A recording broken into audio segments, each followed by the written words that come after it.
પ્રસ્તાવ તેમજ wrong side driving મામલે હાઈકોર્ટમાં સુનાવણી થઈ। પોલીસ દ્વારા થતી કામગીરીના અહેવાલની સમીક્ષા થઈ। છેલ્લા એક સપ્તાહમાં રોંગ સાઇડ ડ્રાઇવ કરનાર વિરુદ્ધ સખત કાર્યવાહી કરાઈ। જોકે સરકારી વાહન ચલાવતા ડ્રાઈવરો પણ રોંગ સાઇડ વાહન ચલાવતા કોર્ટે નારાજગી વ્યક્ત કરી। કોર્ટે કડક શબ્દોમાં કહ્યું કે અધિકારી કે નાગરિકો નિયમોનું ઉલ્લંઘન કરે તે સ્વીકાર્ય નથી।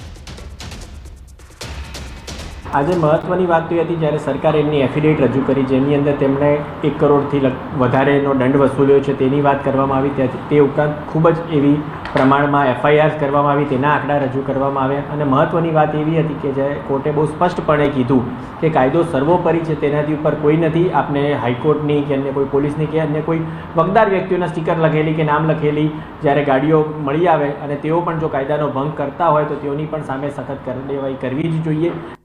ફિક્સ પેના કર્મચારીઓ ભ્રષ્ટાચાર કરી રહ્યા છે। ગાંધીનગર ભ્રષ્ટાચારી કર્મચારીઓની ચેટ વાયરલ થઈ છે। ટીમ રિમૂવ ફિક્સ પે નામના ગ્રુપની ચેટ વાયરલ।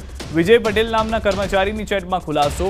ચેટમાં વિજય પટેલે લખ્યું કે આપણા કોઈ પણ મિત્રએ હમણાં કરપ્શન કરવું નહીં। સરકાર આપણા પર નજર રાખીને જ બેઠી છે। કોઈ પણ મિત્ર કરપ્શન કરતા પકડાશે તો સીધા ડિસમિસ જ કરશે, એ યાદ રાખવું। બીજી તરફ રાજપૂત ભરતસિંહ નામના ગ્રુપ મેમ્બરે લખ્યું કે ડરી થોડું જવાનું હોય, આપણે ભારતીય છીએ, આતંકવાદી નહીં। વિજય પટેલે ફરી લખ્યું, તમને ડર ના હોય તો કરો બધા કરપ્શન, બીજું શું હોય, હું હમણાં કરપ્શન કરીશ જ નહીં। તો આ સમગ્ર મામલે રિમૂવ ફિક્સ પે ગ્રુપના કન્વીનર ભારતેન્દુ રાજગોરે નિવેદન આપતા જણાવ્યું કે પોસ્ટ ટેલિગ્રામ ગ્રુપમાં મુકાઈ હતી। સરકારને જાગૃત કરવા માટેની લડતને અવળા માર્ગે લઈ જવાનો આ પ્રયાસ છે। હવે ટેલિગ્રામ ગ્રુપમાં આપણે પણ બધાને ખ્યાલ છે કે લિંક થકી લોકો એડ થતા હોય છે। એમાં 10,000 ઉપરાંતના મિત્રો એમાં એડ થયેલા છે। એટલે આ વ્યક્તિ કોણ છે, શું છે, એનું કોઈ આધિકારિક સ્વરૂપે કહી શકાય તેવા નથી।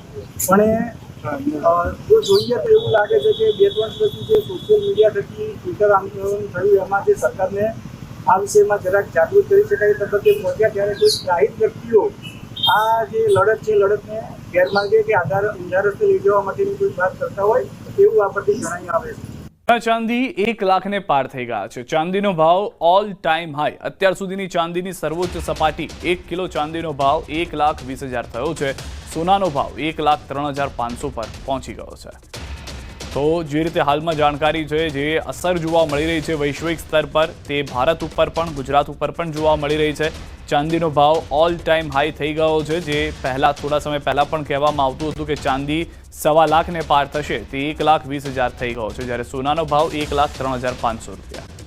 ચાંદી 1 લાખને પાર થઈ ગયા છે। ચાંદીનો ભાવ ઓલ ટાઈમ હાઈ। અત્યાર સુધીની ચાંદીની સર્વોચ્ચ સપાટી 1 કિલો ચાંદીનો ભાવ 1,20,000 થયો છે। સોનાનો ભાવ 1,03,500 પર પહોંચી ગયો છે। તો જે રીતે હાલમાં જાણકારી છે, જે અસર જોવા મળી રહી છે વૈશ્વિક સ્તર પર, તે ભારત ઉપર પણ ગુજરાત ઉપર પણ જોવા મળી રહી છે। ચાંદીનો ભાવ ઓલ ટાઈમ હાઈ થઈ ગયો છે। જે પહેલાં થોડા સમય પહેલાં પણ કહેવામાં આવતું હતું કે ચાંદી 1.25 લાખને પાર થશે, તે 1,20,000 થઈ ગયો છે, જ્યારે સોનાનો ભાવ 1,03,500 રૂપિયા। નકલી તમાકુ બનાવવાનું કારખાનું ઝડપાયું છે। પોલીસે આરોપીની ધરપકડ કરી છે। કોપીરાઇટ અંતર્ગત કાર્યવાહી કરવામાં આવી। બાગબાન તમાકુનું ડુપ્લિકેશન કરવામાં આવ્યું હતું। 2,13,000નો મુદ્દામાલ જપ્ત કર્યો છે। આરોપી પહેલા પણ કોપીરાઇટ કેસમાં ઝડપાયો હતો। આરોપી વિરુદ્ધ જુગારધામ કેસ પણ કરવામાં આવ્યો હતો।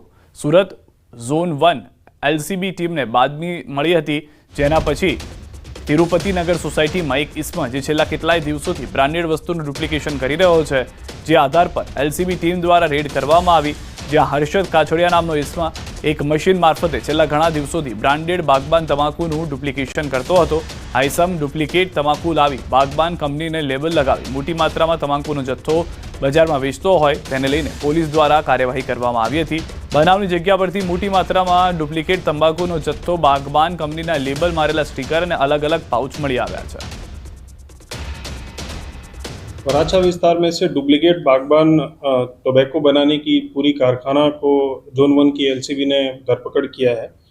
ये जो आरोपी है उसका नाम है हर्षद दलसुख भाई काछड़िया, और ये पिछले 20-22 दिन से यहाँ डुप्लीकेट तंबाकू का जो पड़ीकी है वो बागबान टोबैको का पैकेट, लूज तंबाकू, छोटी लूज तंबाकू और तंबाकू बनाने की जो मशीन है, उसके वेइंग स्केल है और बाकी सारी चीज़ों को मिला के कुल मुद्दा माल की कीमत 2,13,750 रुपये की डुप्लीकेट चीज़ें बरामद की हैं।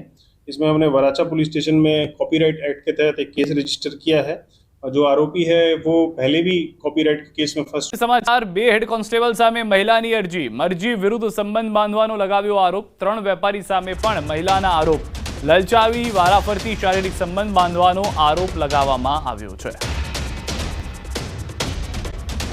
અમદાવાદમાં નકલી ચલણી નોટ સાથે એકની ધરપકડ ગુજરાત એટીએસે આરોપીની કરી છે ધરપકડ 1.50 લાખની નકલી ચલણી નોટ જપ્ત કરવામાં આવી છે બનાવટી નોટ ક્યાંથી લાવ્યા તેને લઈને તપાસ શરૂ કરવામાં આવી છે તો નકલી ચલણી નોટ સાથે એકની ધરપકડ કરવામાં આવી હોવાની હાલમાં જાણકારી મળી રહી છે ગુજરાત એટીએસ જે આતંકીઓને એક તરફ પકડી રહ્યું હતું બીજી તરફ આ નકલી ચલણી નોટોને લઈને પણ ઓપરેશન ચલાવવામાં આવ્યું જેમાં 1.5 લાખની નકલી ચલણી નોટ જપ્ત કરાઈ છે